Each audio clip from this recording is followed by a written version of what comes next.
അത്തരത്തിലുള്ള വംശീയ വിദ്വേഷത്തെയും വർഗീയ സംഘർഷങ്ങളെയോ സംഘടനകളെയോ അത്തരത്തിലുള്ള ഒരു ശക്തികളെയും ഇടതുപക്ഷത്തെ സംബന്ധിച്ചിടത്തോളം സ്വാഭാവികമായിട്ടും കേരളത്തിലുള്ള എല്ലാ ജനങ്ങൾക്കും അറിയാം ഇടതുപക്ഷം അത്തരത്തിലുള്ള വർഗീയതയോ വംശീയതയോ ഇന്ന് നമുക്ക് ഇവിടെ തന്നെ കൂടാ എല്ലാം അറിഞ്ഞിട്ട് തന്നെ കാര്യം വിദ്വേഷങ്ങളെ ഒട്ടും പ്രോത്സാഹിപ്പിക്കുന്നത് മാത്രമല്ല അതിനെതിരെ കർക്കശമായ നിലപാടെടുത്ത് മുന്നോട്ട് പോകുന്ന ഒരു പ്രസ്ഥാനമാണ് പൊതുവെ ഇടതുപക്ഷമെന്നും പ്രത്യേകിച്ച് കമ്മ്യൂണിസ്റ്റ് പാർട്ടി പൊതുവെ നമുക്ക് കേൾക്കാൻ നല്ല രസമുണ്ട്. പാടിമുക്ക് എന്നൊരു വാട്സാപ്പ് ഗ്രൂപ്പ്, റെഡ് ബാറ്റാലി എന്നൊരു വാട്സാപ്പ് ഗ്രൂപ്പ്, റെഡ് എൻകൗണ്ടർ എന്നൊരു വാട്സാപ്പ് ഗ്രൂപ്പ്, ഇതൊന്നും മെഷീൻ ഓൺ ചെയ്ത് മെഷീൻ ഓപ്പറേറ്റ് ചെയ്യുന്ന സംവിധാനമല്ല, മനുഷ്യർ തന്നെ രൂപപ്പെടുത്തിയ വാട്സാപ്പ് ഗ്രൂപ്പുകളാണ്.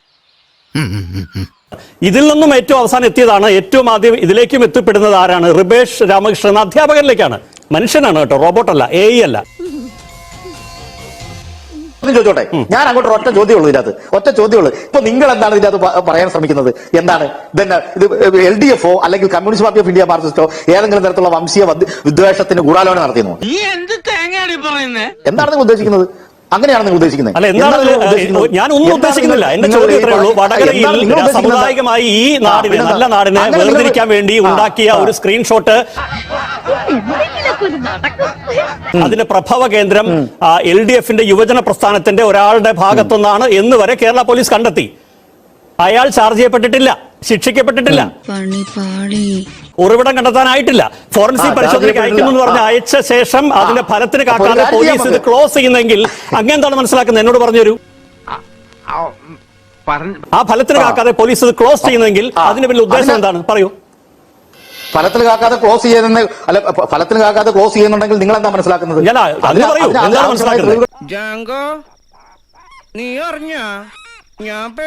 കിട്ടിയിട്ടില്ലെന്നല്ലേ? അല്ല, ഇനിയിപ്പോ സ്പെഷ്യൽ ഇൻവെസ്റ്റിഗേഷൻ ഇറങ്ങിയിരിക്കുകയാണല്ലോ.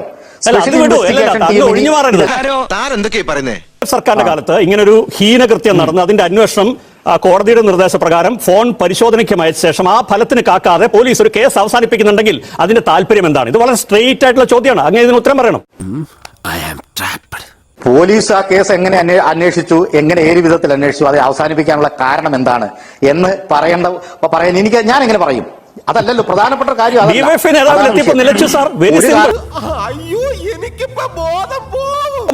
പറയാവുന്നതേ ഉള്ളൂ.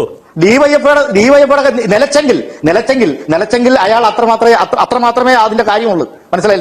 നിങ്ങൾ ഇവിടെ വിഭാവനം ചെയ്ത് നരേറ്റീവ് ഉണ്ടാക്കി ആഖ്യാനം ഉണ്ടാക്കുന്ന തരത്തിലൊന്നും ഉണ്ടാവില്ല. അത്രേ ഉള്ളൂ അതിന്റെ കാര്യം. പക്ഷത്തിന്റെ എന്താ പറയാ, സെക്യുലറിസത്തെ ബോധ്യപ്പെടുത്തേണ്ട കാര്യം പോലീസിന് മുമ്പിലോ ഏതെങ്കിലും അന്വേഷണ ഏജൻസികളുടെ മുന്നിലോ ഈ പറയുന്ന ഏതെങ്കിലും രാഷ്ട്രീയ പാർട്ടികളുടെ മുന്നിലോ ബോധ്യപ്പെടുത്തേണ്ടതായ ഒരു കാര്യവും തൽക്കാലം ഇന്ത്യയിൽ ഇല്ല. എന്നിട്ട് പ്രത്യേകിച്ച് കേരളത്തിലില്ല.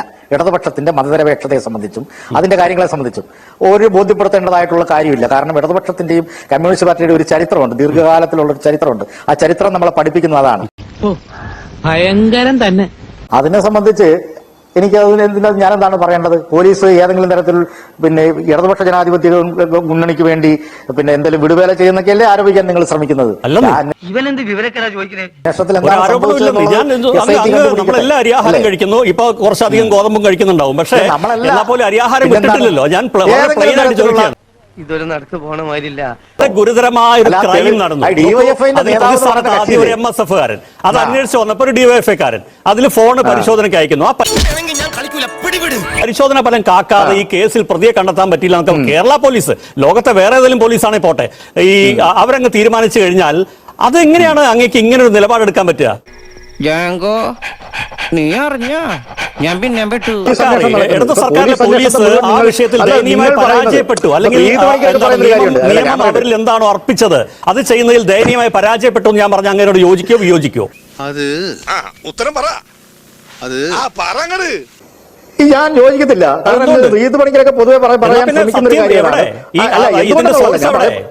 എന്തുകൊണ്ടെന്നുള്ള പ്രതികളവിടെ, കുറ്റവാളികളവിടെ,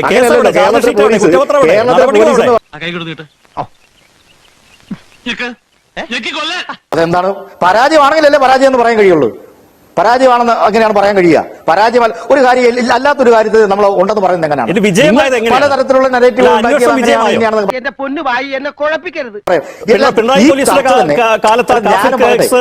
ഇവിടെ നമ്മൾ ചർച്ച ചെയ്യേണ്ടതായി നിങ്ങൾ എന്ത് ചർച്ച എന്തോ പിണറായി വിജയൻ സർക്കാരിന്റെ കാലത്ത് ഈ കാഫിർ കേസ് കേരള പോലീസ് അന്വേഷിച്ചിട്ട് വിജയിച്ചോ?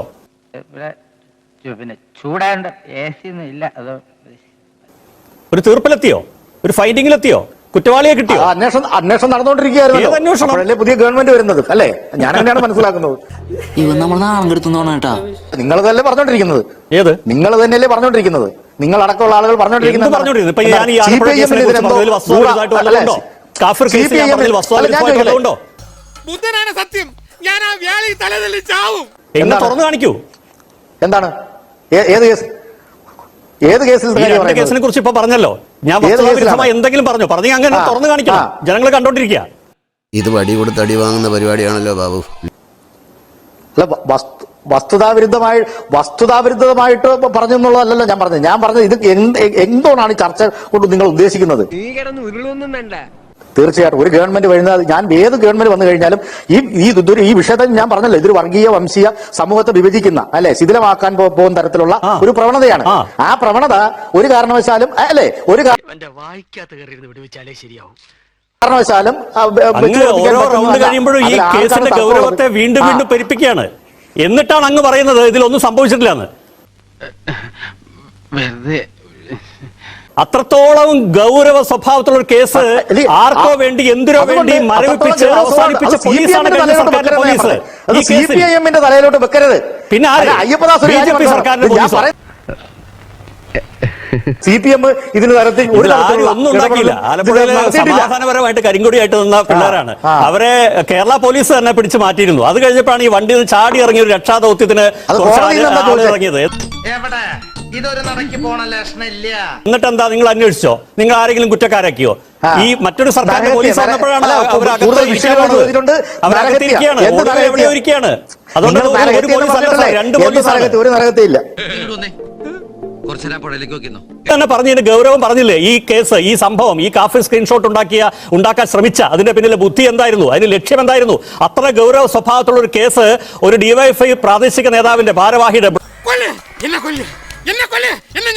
ബ്ലോക്ക് പ്രസിഡന്റിന്റെ തലം വരെ എത്തി അയാളുടെ ഫോൺ പിടിച്ചെടുത്ത് അയാളുടെ ഫോൺ അയച്ചെന്നേ LDF-ലെ പോലീസ് അയാളുടെ ഫോൺ എടുത്ത് അയച്ചു ഫോറൻസിക്. അതിന്റെ ഫലത്തിനൊന്നും കാക്കാതെ ഞങ്ങൾക്ക് പ്രതിയെ കണ്ടെത്താൻ പറ്റില്ല എന്ന് പറഞ്ഞിട്ട് ഈ കേരള പോലീസ് പൂട്ടിക്കെട്ടിക്കൊണ്ട് പോയെങ്കിൽ അതിനർത്ഥം എന്താണ് സാർ? ഇതാണ് പ്ലെയിൻ ചോദ്യം. അതൊന്നും എനിക്കറിയാൻ മേല. ഇങ്ങനെ എന്തെങ്കിലുമൊക്കെ പറയുമ്പോഴേ എന്റെ മനസ്സിനൊരു സന്തോഷം ഉണ്ടാവുള്ളൂ. ഞാൻ എന്റെ സന്തോഷം നോക്കിയാ പോരെ. അതിന് ഞാൻ പല പ്രാവശ്യങ്ങളായിട്ട് മറുപടി പറഞ്ഞു. വീണ്ടും വീണ്ടും പറഞ്ഞു തന്നെ വീണ്ടും വീണ്ടും പറയുന്നുണ്ട്. പറഞ്ഞില്ല ഈ ചോദ്യത്തിന് ഉത്തരം പറഞ്ഞില്ല തന്നെ വീണ്ടും വീണ്ടും നമ്മൾ ചോദിച്ചു. ഇങ്ങനെയാണെങ്കിൽ ഞാൻ കളിക്കല്ല, ഞാൻ നേരെ ചിറാപുഞ്ചിയിൽ പോയി മണം വിൽക്കാൻ പോണു. ഈ ചോദ്യത്തിനാണ് ഉത്തരം പറഞ്ഞിട്ടുള്ളത്. ഇൻവെസ്റ്റിഗേഷൻ ടീം വന്നിരിക്കുകയല്ലേ സുഹൃത്തെ? അതല്ലെന്ന് ചോദ്യം. എന്തോന്നാടോ ഇത്? എവിടെ നിന്ന് കിട്ടിയോടോ ഈ ഉണ്ടാക്കണേ? ഞാൻ ഒറ്റ ചോദ്യം ഞാൻ അങ്ങോട്ട് പിണറായി സർക്കാരിന്റെ കാലത്ത് എന്താ കാഫിർ സ്ക്രീൻഷോട്ടുമായിട്ട് ബന്ധപ്പെട്ടിട്ട് പക്ഷപാതപരമായി നിലപാട് സ്വീകരിച്ച് ഇവിടെ മുഴുവനുള്ള സഹാക്കന്മാർ ഗൂഢാലോചന നടത്തി അല്ലെ പാർട്ടി ഗൂഢാലോചന നടത്തിയിട്ടാണെന്ന് അതുകൊണ്ട് പിണറായി ഗവൺമെന്റിന്റെ പോലീസ് ഇതിനെ ഒതുക്കി തീർക്കാൻ ശ്രമിച്ചു എന്ന് തെളിയിക്കാത്തൊരു കാര്യം നമ്മൾ നരേറ്റ് ചെയ്ത് ഉണ്ടാക്കരുത്. തൽക്കാലം ഇത്രയും മതി. വരട്ടെ.